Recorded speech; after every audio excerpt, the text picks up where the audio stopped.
2021년 7월 18일 주일 아침입니다. 코로나19 4차 유행으로 바다교회는 온라인 예배로 드립니다. 예배를 드리는 모든 성도님들, 성도님들의 가정 위에 하나님의 은혜가 함께하길 기도하며 또 이 시간 영과 진리로 하나님께 예배 드리기를 소원합니다. 다 같이 기도하겠습니다. 사랑하는 하나님, 감사합니다. 지난 한 주도 주의 은혜 가운데 저희들을 지키시고 도우셨습니다. 하나님, 이 시간 우리가 영과 진리로 예배 드리기를 소원합니다. 하나님, 저희 예배를 받으시옵시고 예배를 통하여 홀로 영광을 받아 주시옵소서. 예수 그리스도의 이름으로 기도드렸습니다. 아멘. 성경을 읽겠습니다. 신약성경 사도행전 5장 1절에서 5절 말씀입니다. 아나니아라 하는 사람이 그의 아내 삽비라와 더불어 소유를 팔아 그 값에서 얼마를 감춤해 그 아내도 알더라. 얼마만 가져다가 사도들의 발 앞에 두니 베드로가 이르되 아나니아야, 어찌하여 사탄이 내 마음이 가득하여 내가 성령을 속이고 땅값 얼마를 감추었느냐. 땅이 그대로 있을 때에는 내 땅이 아니며 판 후에도 내 마음대로 할 수 없더냐. 어찌하여 이 일을 내 마음에 두었느냐. 사람에게 거짓말한 것이 아니요 하나님께로다. 아나니아가 이 말을 듣고 엎드러져 혼이 떠나니 이 일을 듣고 사람이 다 크게 두려워하더라. 초대교회는 자기 것이라 주장하지 않고 자기의 소유를 팔아 필요한 사람들에게 나누어 가난한 사람이 없다 할 수 있는 매우 특별한 경제 공동체의 특징을 가지고 있습니다. 기독교 역사 안에도 이 초대교회를 제외하는 시도들, 자신의 소유를 팔고 또 필요한 사람에게 나누어 주고 가난한 사람이 가능하면 없을 수 있는 그런 이상적인 공동체를 소망했지만 시간적으로 또 공간적으로 매우 제한적인 공동체였다는 안타까움을 가지고 있습니다. 코로나19 잠잠하던가 싶었더니 이제 4차 대유행이 시작되어지면서 여러 곳에서 힘들어하고 여러 곳에서 두려워하는 마음들이 쏟아지고 있습니다. 코로나19의 위기 가운데 전 세계 모든 국가들이 이 고통당하고 있는 가난한 사람들에게 재난지원금이라고 할까요? 돈을 좀 나누어주면서 그들의 아픔들을, 그들의 고통을 좀 덜어주고 우리가 가지고 있는 부의 재분배를 시도하려고 하고 있습니다. 저희는 자유주의 국가, 민주주의 국가 그런 틀 아래서 개인의 재산권, 행복권을 존중하는 가운데 개인의 재산권을 통제하려는 국가나 혹은 사회에 대해서 불만, 불평이 많이 있음에도 부의 재분배라는 사회적 합의가 절대적으로 필요하다는 사실을 알고 있습니다. 이 위기가 어느 일부 계층의 사람들이 죽어가는, 고통당하며 괴로워하는 것이 아니라 우리 사회가 같이 감당해낼 수 있는 시간이 되었으면 하는 바람이 있습니다. 아나니아와 삽비라는 초대교회의 헌신 그리고 나눔을 동참했던 부부였습니다. 오늘 성경의 말씀대로 자신의 소유를 다 팔아서 그 값을 가지고 사도들의 발 앞에 내놓았던 헌신된 부부였습니다. 그런데 안타깝게도 여기서 그들의 실수, 그들의 거짓이 드러나게 되어집니다. 소유를 모두 팔아서 사도들 발 앞에 내어놓으면서 모든 것을 드린 양 이야기하지만 베드로는요, 이내 이들의 마음을 꿰뚫어 보게 되어지죠.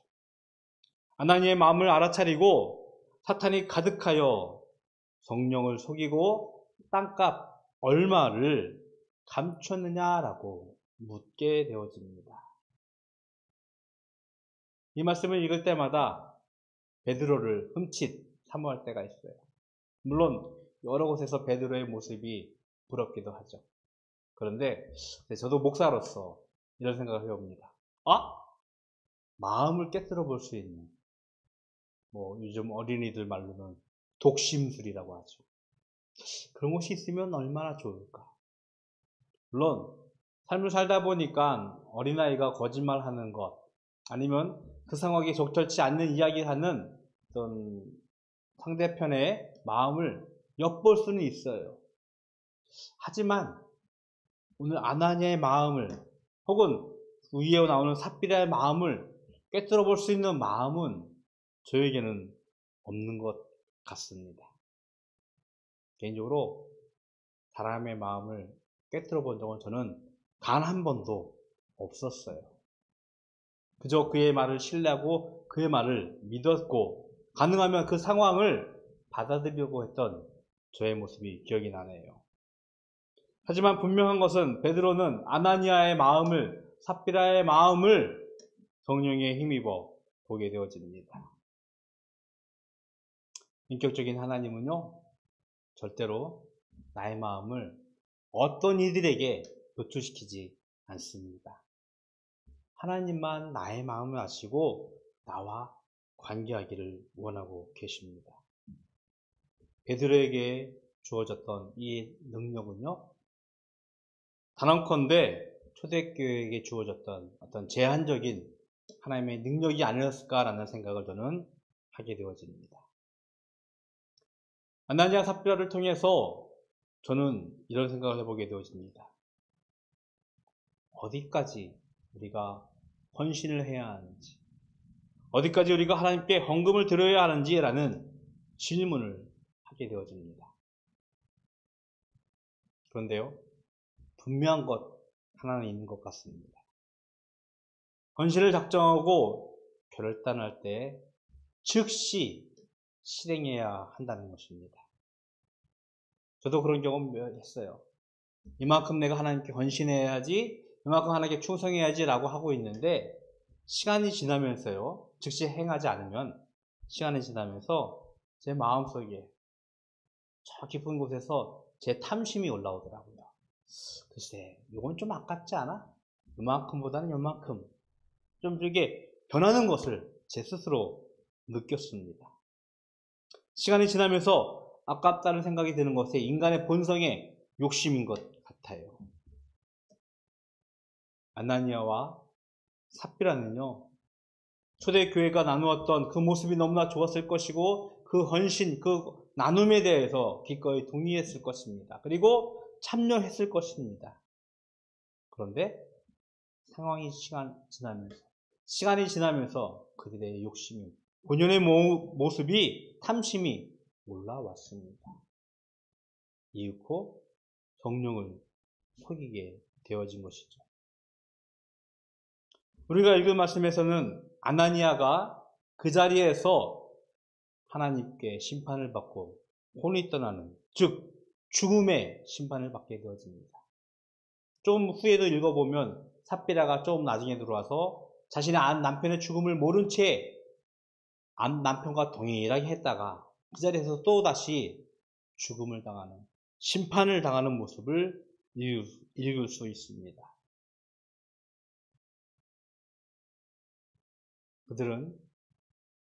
그 부부는 헌신을 했고 그 나눔을 동참했지만 안타깝게도 자신의 생명을 빼앗기는 하나님의 심판, 죽음을 당하였습니다.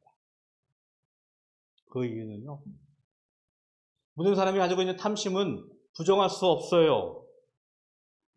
그런데 그 탐심으로 인해 한 거짓말이 베드로 앞에 혹은 교회 공동체 앞에 한 것이 아니라 하나님을 속이고자 했던, 성령을 속이고자 했던 거짓말이었기 때문입니다. 오늘 우리가 읽은 말씀 4절 후반절에 보니까 이렇게 말씀이 있어요. 어찌하여 이 일을 내 마음에 두느냐? 사람에게 거짓말한 것이 아니요 하나님께로다. 하나님을 시험한 일, 주의 영을 속이려 했던 일, 주의 영을 거역했던 일은 성경에서는요 절대 용서가 되지 않는 일이라고 우리에게 말씀을 하고 있습니다. 우리는 실수와 거짓에서 결코 자유로울 수 없는 신분인 것을 너무나 잘 알고 있습니다. 하나님의 은혜로 새 생명을 살아가는, 새로운 삶을 살아가는 하나님의 백성이지만 죄는 여전히 사탄이 지배하고 있는 세상 속에서 살고 있기 때문입니다. 성경은요, 우리가 실수하는 일, 우리가 오류를 범하는 일 인정합니다. 그럴 때마다 회개하고 하나님께 돌아오기를 기대하고 있는데 단 하나, 성령을 거역하는 일은 용서할 수 없다고, 살 수 없다라고 우리들에게 경고를 하고 있습니다. 사람이 아니라 하나님을 속이는 것은 결코 불가능하다는 사실을 우리는 기억해야 합니다. 아나니아와 삽비라가 모두 헌금을 했다고 거짓말을 하는 것, 사도를, 교회를 속였다는 것보다는 그들이 하나님께 거짓을 행하였다는 것, 성령을 거스르려 했다는 것이 하나님의 심판이라는 것을 우리는 기억해야 합니다.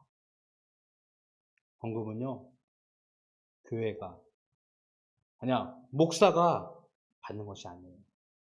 하나님이 받는 것입니다.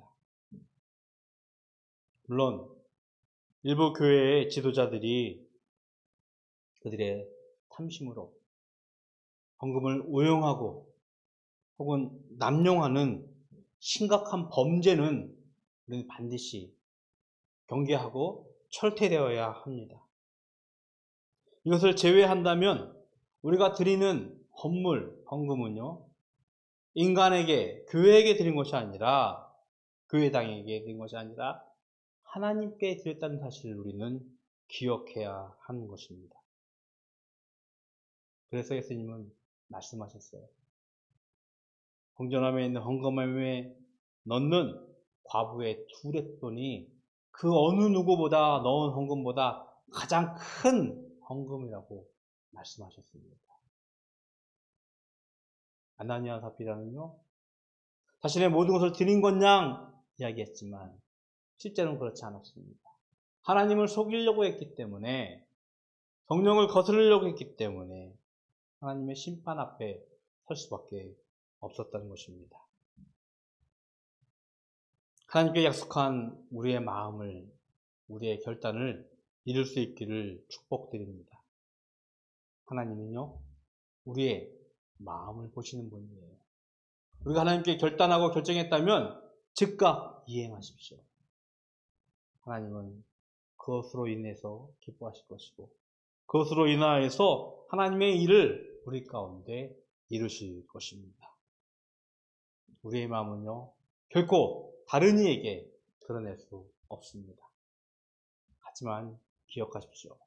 하나님은 아시고 그 마음을 반드시 이루시고 성취하실 것입니다.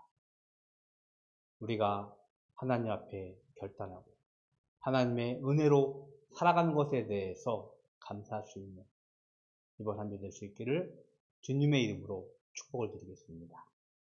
기도하겠습니다. 좋으신 하나님, 감사합니다. 하나님께서 저희에게 주신 마음, 하나님께서 저희에게 주신 결단들 저희들이 기억하게 하여 주시옵시고, 그 결단으로 인하여서 하나님의 놀라운 역사들이 이 땅 위에 이루어지게 하여 주시옵소서. 하나님께 구별하여 예물 드린 자들이 있습니다. 하나님, 모든 예물 주님께서 기뻐 받으시옵시고, 각각의 제목으로 드린 예물 통하여서 하나님의 큰 일이 주의 이름 가운데 행해질 수 있도록 주님 축복하여 주시옵소서.